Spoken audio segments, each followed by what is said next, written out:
Good morning students, welcome to our YouTube channel. Today we will discuss remaining summary of poem number 4, that is childhood. Childhood जो summary की थी हमने कल, उसको आगे continue करेंगे. कुछ लाइन्स पेंडिंग थी कल का पोर्शन जो किया था उसमें ये था कि जो पॉइंट है अपने थॉट्स बता रहा है. जो उसने 3 थॉट्स दिए थे कि उसका बचपन आखिर कहाँ खो दिया है उसने, तो जो उसके व्यूज़ थे वो उसने बताए हैं. आगे उसी समरी को कंटिन्यू कर रहे हैं. However, the poet wonders where his childhood has gone. अब पोइट जो है उसने बचपन खो दिया, तो वो जो उसके थॉट्स है वो उसने बता दी. अब वो वंडर मतलब हैरान है कि आखिर उसने अपने बचपन खोया कहाँ पर. तो however, यद्यपि द पोइट वंडर्स, हैरान है वो कि where his childhood has gone, कि आखिर उसका जो बचपन था वो कहाँ चला गया. Perhaps, शायद, it went to some forgotten place, कि शायद उसने क्या है किसी भूली बिसरी जगह पर अपना जो बचपन है वो खो दिया है. एंड हिडन मीन्स छिप गया है उसका बचपन in the face of an infant. Infant रहता है शिशु को बोलते हैं, कि किसी शिशु के चेहरे में, किसी बच्चे के चेहरे में उसका जो बचपन था वो छिप गया है. That means when the poet sees, इसका मतलब क्या है, वो कहना क्या चाहता है पोइट, कि जब भी पोइट देखता है एन इन्फेंट्स फेस, किसी बच्चे के चेहरे को, शिशु के चेहरे को, he remembers his own childhood, तो उसे उसका खुद का बचपन जो है वो याद आ जाता है. रिपीट कर रही हूँ ये लाइन्स को मैं. हाउएवर द पोइट वंडर्स, यद्यपि पोइट क्या सोचता है कि हैरान है कि where his childhood has gone, कि उसका बचपन उसने कहाँ खो दिया. परहैप्स, शायद, it went to some forgotten place, कि शायद उसने किसी भूली बिसरी जगह पर अपने बचपन को खो दिया है. एंड हिडन, और वो छिप गया है in the face of an infant, किसी शिशु के चेहरे में. दैट मीन्स उसका मतलब क्या है कि when the poet sees an infant, कि जब जो पोइट है किसी शिशु के चेहरे को देखता है, he remembers his own childhood, तो उसे उसका खुद का जो बचपन है वो याद आ जाता है.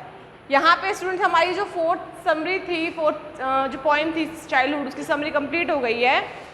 अब जो है हम नेक्स्ट पोइम जो है हमारी 5th, फादर टू सन, ये स्टार्ट कर रहे हैं. इसकी पोइट जो है वो है एलिजाबेथ जेनिंग्स ने लिखी है, इनके द्वारा लिखी गई पोइम है. इस पोइम के अंदर क्या चीज़ बताई है, फर्स्ट ऑफ ऑल हम ये डिस्कस करते हैं. इस पोइम के अंदर फादर टू सन मीन्स एक पिता जो है अपने बेटे से कुछ बात कहने की कोशिश कर रहा है. ये एक यूनिवर्सल अपील है. क्यों यूनिवर्सल अपील है, क्योंकि इस पोइम के अंदर जो चीज़ बताई गई है इसमें एक फादर एगोनी, मतलब एक फादर की जो व्यथा थी, जो उसका दुख था, वो बताया गया है, जो कि मोस्टली हर पेरेंट्स आजकल के टाइम पे फेस करता है कभी ना कभी. हर पेरेंट जो है वो अपने बच्चे को बहुत ही प्यार से जो है पालता है, उसका केयर करता है, उसे हर फैसिलिटी प्रोवाइड कराता है. लेकिन वही बच्चा बड़ा होने पे एक अपना अलग संसार बसा लेता है, एक अपनी अलग दुनिया में रहता है. तो वो जो इमोशनल यहाँ पे अटैचमेंट थी वो कहीं ना कहीं हर्ट हो जाती है. पेरेंट्स जैसा चाहते हैं कि हमारा बच्चा हमारे साथ ऐसा बिहेव करे. पेरेंट्स के लिए बच्चे चाहे बूढ़े भी हो जाएं तो भी वो बच्चे ही रहेंगे. लेकिन माता पिता जो हैं वो बच्चों के लिए शायद माता पिता नहीं रहते, वो अजनबी बन जाते हैं, क्योंकि वो अपनी खुद की लाइफ के अंदर इतना ज़्यादा बिजी हो चुके होते हैं कि उनके पास पेरेंट्स के लिए टाइम नहीं रहता. तो इसी एगोनी को एक फादर की जो है एक व्यथा जो है इस पोइम के अंदर डिस्क्राइब की गई है. पोइट ने उसको बताने की कोशिश की है कि एक एज अ पेरेंट वो फादर जो है वो क्या चाहता है अपने बेटे से, कि मेरा बेटा जो है मेरे साथ रह रहा है बट फिर भी मेरे साथ नहीं है. क्यों, क्योंकि वो जो इमोशनल अटैचमेंट थी उसके साथ वो नहीं डेवलप कर पा रहे हैं. अब वो एक अजनबी की तरह रह रहे हैं एक घर में होने के बावजूद. अब वो अपने बच्चे को वापस चाहता है, हालांकि उसके साथ जो उसकी फीलिंग्स जो थी वो शेयर नहीं कर पाया था.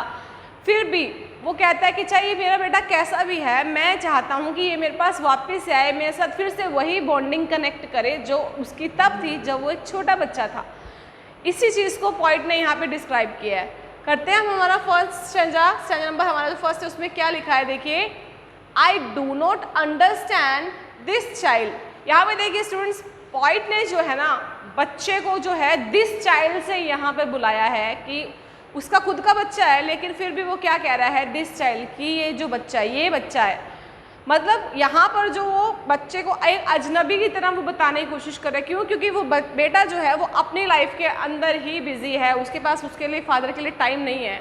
तो यहाँ पर जो पेरेंट है वो क्या कहने की कोशिश कर रहा है कि मुझे समझ नहीं आ रहा, I do not understand this child, मैं इस बच्चे को समझ ही नहीं पा रहा हूँ। दो, हालांकि क्या है, we have live together now, हम लोग इकट्ठे रहते हैं, एक साथ रहते हैं, पेरेंट्स के साथ ही रहते हैं बच्चे जो हैं। तो वो कह रहा है कि मैं साथ में रह रहा हूँ, हालांकि इसके ऐसा नहीं है कि वो अलग जगह पे रह रहा है, उसके साथ नहीं है।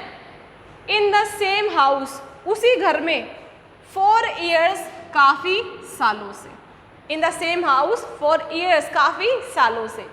आई नो नथिंग ऑफ हिम, लेकिन फिर भी मुझे उसके बारे में नहीं पता।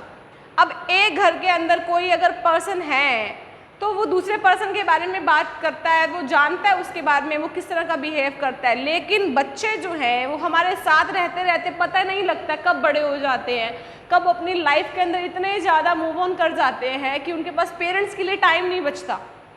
वही चीज़ को इसने यहाँ पे डिस्क्राइब किया है कि मैं बहुत सालों से उसके साथ एक ही घर के अंदर रह रहा हूँ, लेकिन फिर भी मैं इसको नहीं जानता। I know nothing of him, बिल्कुल भी नहीं पता मुझे उसके बारे में। So try to build up a relationship, तो इसीलिए वो क्या करता है, एक ऐसे रिलेशनशिप बनाने की कोशिश करता है, एक ऐसा संबंध बनाने की कोशिश करता है, from how he was when small, जैसा संबंध उसका कब था, बचपन के अंदर, जब वो बच्चा छोटा था। तो उस समय जो उसकी बॉन्डिंग थी अपने बच्चे के साथ फादर की, सेम वैसे ही वो बॉन्डिंग जो है, वैसा ही जो रिलेशनशिप है वो डेवलप करने की कोशिश करना चाहता है कि मैं फिर से वैसे ही अपने बच्चे के साथ अटैच हो जाऊं, जिस तरह से जब छोटा बच्चा रहता है वो क्या करेगा, अपने पेरेंट्स को हर चीज़ बताता है, अपना जब जो चीज़ उसको अच्छी लग रही है, जो चीज़ बुरी लग रही है, जो चीज़ वो चाहता है, वो हर एक फीलिंग शेयर करता है। लेकिन बड़े होने के बाद वो अपनी फीलिंग्स जो है वो अपने तक ही लिमिट रखने शुरू कर देते हैं, अपने अंदर की बात जो है वो शेयर नहीं करते। तो इसीलिए वो क्या कह रहा है कि मैं अब उसके साथ वैसी बॉन्डिंग चाहता हूँ, वैसा रिलेशनशिप चाहता हूँ जैसा कि तब था जब वो एक छोटा बच्चा था।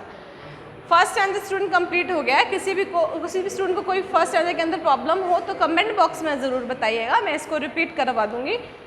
अभी जो है इसको मैं रिपीट करके दे रही हूँ एक बार। आई डू नॉट अंडरस्टैंड, कि मुझे समझ में नहीं आता, दिस चाइल्ड, इस बच्चे के बारे में, कि दो वी हैव लिव टुगेदर, कि कैसा ये बच्चा है, ये कैसे अपनी दुनिया में इतना खोया हुआ है। हालांकि वो क्या कह रहा है, दो वी हैव लिव टुगेदर, हालांकि हम इकट्ठे रह रहे हैं, एक साथ रह रहे हैं, now in the same house for years, अभी भी उसी घर में जिसमें हम सालों से रह रहे हैं, एक साथ, अलग नहीं हुए हैं, एक ही घर में हम लोग रहते हैं। आई नो नथिंग ऑफ हिम, लेकिन मुझे फिर भी उसके बारे में कुछ भी नहीं पता, मैं उसके बारे में कुछ भी नहीं जानता। So try to build up a relationship, इसीलिए मैं एक ऐसे रिश्ते का निर्माण करना चाहता हूँ, एक ऐसा रिश्ता बनाना चाहता हूँ, from how he was when small, जैसा कि रिश्ता उसका कब था उसके साथ जब वो एक छोटा बच्चा था, when he was a boy. यहाँ फर्स्ट स्टैंडर्ड कंप्लीट हो गया। सेकंड स्टैंडर्ड देखिए, येट हैव आई किल, वो कह रहा है कि जबकि आई हैव किल, मैंने मार दिया है, किस चीज़ को मार दिया है, द सीड, वो बीज को, आई स्पेंड, जिसपे मैंने खर्च किया था, और सोन, जिसे बीजा था, इट वेयर, कहाँ बीजा था, the land is his and none of mine, वो ज़मीन जो थी उसकी थी ना कि मेरी।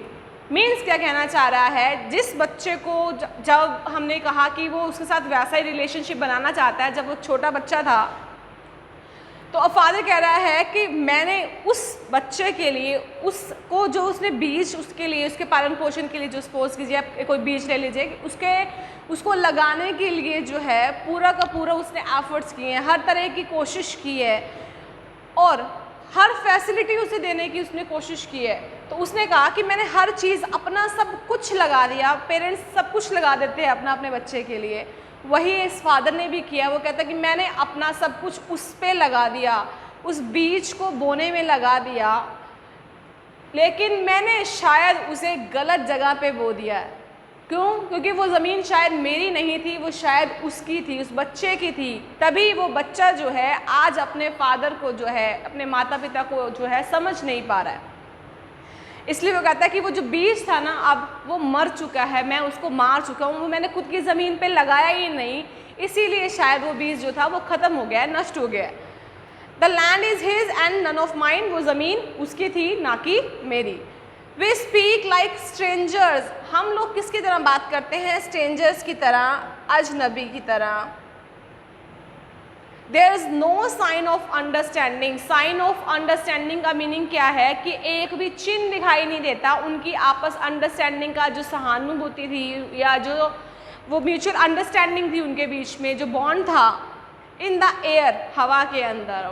मतलब उनका जो घर का एटमॉस्फेयर है, इस टाइम वो घर पे रह रहे हैं, एक फादर और सन जो है इकट्ठे रह रहे हैं, लेकिन आपस में एक दूसरे को बिल्कुल भी नहीं समझते, एक दूसरे के लिए जो सहानुभूति थी वो बच्चे की, वो जो है वो बिल्कुल ख़त्म है, वो अपने पेरेंट्स से बिल्कुल भी अटैच नहीं है इस टाइम पे। इसलिए उसने बोला कि वी स्पीक लाइक स्ट्रेंजर्स, कि हम अजनबियों की तरह बात करते हैं अब एक घर में रहते हुए भी। There is no sign of understanding in the air, अब हमारे बीच में बिल्कुल भी अंडरस्टैंडिंग नहीं बची है, एक दूसरे को समझने की ताकत नहीं बची है।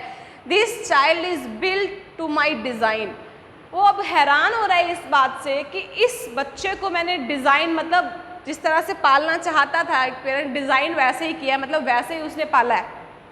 दिस चाइल्ड इज़ बिल्ट, ये वैसा ही बना बच्चा, टू माई डिज़ाइन, जैसा मैं चाहता था।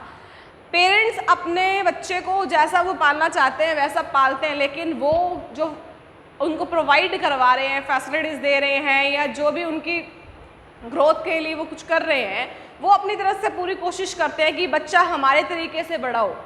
लेकिन बच्चा बाहर के एटमॉस्फेयर से आप इन्फ्लुएंस लगा लीजिए, या फिर आजकल का टाइम ही ऐसा है कि जो पेरेंट्स को बच्चे हैं बड़े होने के बाद कुछ समझते ही नहीं हैं, वो उनके लिए अजनबी बन के रह जाते हैं, वो अपने खुद के संसार में बिजी हो जाते हैं, उनको खुद की फ्रीडम बहुत ज़्यादा प्यारी रहती है, वो नहीं चाहते कि उनका किसी भी तरह से कोई इंटरफेरेंस हो पेरेंट्स का उनकी लाइफ के अंदर।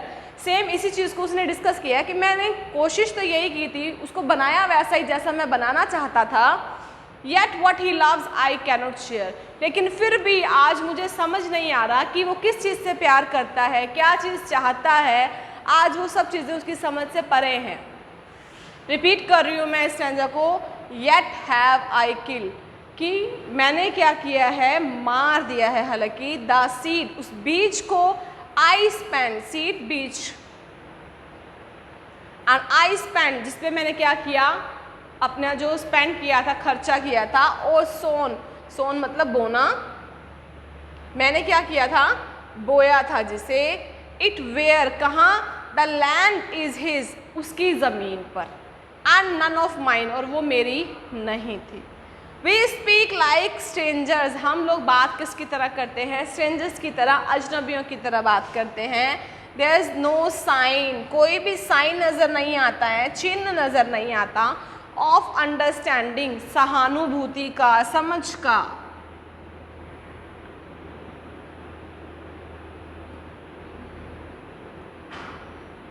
इन द एयर, कि हमारे बीच में अब कोई भी अंडरस्टैंडिंग नहीं बची है। This child is built to my design, ये बच्चा जो है वो मेरे तरीके से ही बड़ा हुआ है, जैसा मैं चाहता था वैसे ही बड़ा हुआ है। येट, लेकिन फिर भी, वट ही लव्स, ये किस चीज़ से प्यार करता है, आई कैन नॉट शेयर, मैं नहीं बता सकता, उसे समझ में नहीं आ रहा कि वो किस चीज़ से प्यार करता है। स्टूडेंट्स, ये हमारा स्टैंजा नंबर 2 भी कंप्लीट हो गया है। फर्स्ट और सेकंड स्टैंजा आज हमने 5th पोएम के कंप्लीट किए हैं। नेक्स्ट के स्टैंजास जो हैं हम अपने कल करेंगे नेक्स्ट सेशन के अंदर। इनके अंदर किसी भी स्टूडेंट को कोई प्रॉब्लम हो तो आप कमेंट बॉक्स में बता दीजिएगा। आज के लिए इतना ही करना है। Thanks and have a nice day.